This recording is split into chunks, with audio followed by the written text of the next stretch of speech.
Hello guys, how are you? All well? Hope all well. Welcome back to Abhi Institute of Spoken English. This is Vijay, your mentor. Guys, today we are going to start new topic in grammar section, that is adjective. Till now we have studied what is sentence, noun, pronoun, adverb, preposition, interjection in grammar section, right? So today we will learn adjective. So guys, what is the meaning of adjective? What does adjective means? Adjective means विशेषण. जैसा कि नाम से ही पता चल रहा है कि विशेषण मीन्स जो शब्द विशेषता बताते हैं किसी चीज की. ठीक है, तो इसकी डेफिनेशन क्या हुई? Words those tells us about the quality of a noun or a pronoun. शब्द जो किसी नाउन या प्रोनाउन की विशेषता बताते हैं.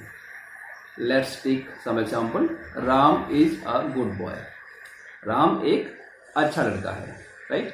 अब यहां पर गुड क्या है? एडजेक्टिव है, विशेषता बता रहा है बॉय की. ठीक है, अब मैं बोलूं Ram is a bad boy. अब बैड क्या कर रहा है? बैड इसकी बुराई बता रहा है बॉय की, कि बॉय बुरा है.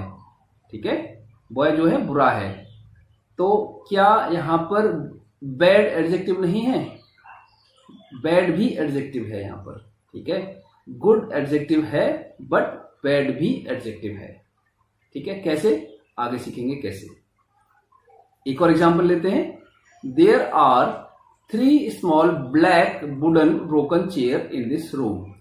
अब यहां पर 3 small black wooden broken, all these words are adjective, right?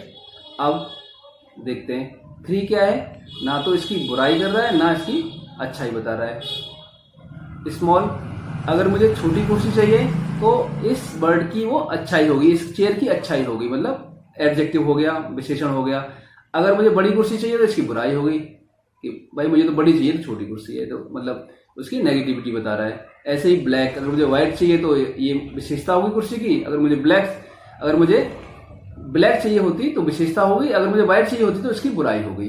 तो ऐसे ही सारे वर्ड्स या तो उसकी बुराई कर रहे हैं या अच्छाई कर रहे हैं. ये डिपेंड करता है हमारे ऊपर कि हम उस चीज को कैसे ले रहे हैं. मतलब वुडन शब्द को ले लें हम, मुझे अगर लकड़ी की चेयर चाहिए होती तो मेरे लिए ये विशेषता हो जाती है, लकड़ी की चेयर है. मुझे अगर स्टील की चाहिए होती तो ये मेरे लिए नेगेटिव पॉइंट हो जाता है उस चेयर का. यार तो स्टील की, मुझे तो लकड़ी की चाहिए. ठीक है ना. तो हमारे सिचुएशन के हिसाब से, हमारी नीड के हिसाब से ये वर्ड या तो उसकी अच्छाई बता रहे हैं या बुराई बता रहे हैं, बट दोनों एडजेक्टिव हैं. ठीक है, अब नंबर 3 क्या है? ये खाली गिनती बता रहा है लेकिन ये भी एडजेक्टिव है. ठीक है, तो अब कैसे हम समझे इस चीज को? तो जो पहली लाइन में डेफिनेशन है कि ये वो शब्द होते हैं जो किसी नाउन या प्रोनाउन की विशेषता बताते हैं. ये कंप्लीट इंफॉर्मेशन नहीं है एडजेक्टिव के बारे में. ठीक है ना. तो इसकी हम कंप्लीट डेफिनेशन देख लेते हैं. तो what is a complete definition of the adjective? Word और group of word that qualify, modify और describe a noun or pronoun, right? Or give additional information about a noun or a pronoun. शब्द या शब्दों के समूह जो किसी noun या प्रोनाउन को क्वालिफाई करें, मॉडिफाई करें या डिस्क्राइब करें, या फिर उसके बारे में कुछ अतिरिक्त जानकारी दें, राइट? उन शब्दों को या उन शब्द के समूहों को हम एडजेक्टिव कहते हैं. अब प्रीवियस स्लाइड पे आ जाते हैं. There are 3 small black wooden broken chairs. ठीक है ना. तो अब 3 क्या है? चेयर के बारे में एक एडिशनल इंफॉर्मेशन है कि उस चेयर तो है लेकिन कितनी है? 3 है. तो ये भी एडजेक्टिव हो गया. ठीक है ना. अब स्मॉल ब्लैक वुडन ब्रोकन, ये सारी चीजें चेयर को डिस्क्राइब कर रही हैं, उसके बारे में बता रही हैं कि चेयर कैसी है, टूटी हुई है, लकड़ी की है, काली है, छोटी है, बड़ी है. ठीक है, तो कहीं उसकी तारीफ भी है, कहीं उसकी बुराई भी है, लेकिन क्या है, उसे उसके बारे में बता रही है. ठीक है, उसे क्वालिफाई कर रही है, डिस्क्राइब कर रही है. ठीक है ना.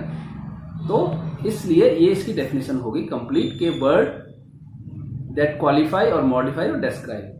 मॉडिफाई करें या मॉडिफाई, मैंने एडवर्ब जब पढ़ाया था उसमें बताया था मॉडिफाई, क्वालिफाई और डिस्क्राइब का मतलब क्या होता है, ठीक है ना। तो आप वो स्लाइड एक बार बैक जाके देख सकते हैं, अगर मैं दोबारा रिपीट करूंगा तो फिर टाइम वेस्ट होगा इसमें, ठीक है ना। तो ये एडजेक्टिव होता है।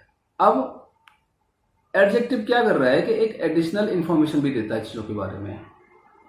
अब जब हम बात करते हैं, then what do we do while we are having conversation? We just transfer information about a person, object और इंसिडेंट, और we receive information about a object, subject, object और ए पर्सन और ए इंसिडेंस। हम क्या करते हैं जब बात करते हैं, हम इंफॉर्मेशन का आदान प्रदान करते हैं, ठीक है। इंफॉर्मेशन लेते हैं, इंफॉर्मेशन देते हैं किसी व्यक्ति के बारे में, किसी वस्तु के बारे में या किसी घटना के बारे में। तो एडजेक्टिव क्या कर रहा है, किसी नाउन या प्रोनाउन के बारे में जानकारी दे रहा है, इंफॉर्मेशन दे रहा है, उसे डिस्क्राइब कर रहा है। That's why adjective is very important for spoken English, right. और ये कंपटीशन इंग्लिश के लिए भी बहुत ही इंपॉर्टेंट है, उसमें भी आता है, राइट। तो ये उन बच्चों के लिए भी बहुत इंपॉर्टेंट है जो कंपटीशन तैयारी कर रहे हैं, और जो बच्चे स्पोकन इंग्लिश सीख रहे हैं उनके लिए भी बहुत ही अच्छा है, राइट। तो अच्छे से समझें इस टॉपिक को, बहुत ही इजी है, सिंपल है, अगर आप समझने की कोशिश करेंगे तो, राइट। तो आगे चलते हैं, एग्जाम्पल देख लेते हैं। जैसे मान लो सचिन तेंदुलकर को ले लो, ठीक है, एक पर्सन है। अब उसके बारे में हम क्या क्या इंफॉर्मेशन दे सकते हैं, गुड, बेस्ट, क्लेवर, ठीक है, तो ऑनेस्ट, कुछ भी, कोई भी इंफॉर्मेशन, वो सारी इंफॉर्मेशन एडजेक्टिव है उसके बारे में, ठीक है।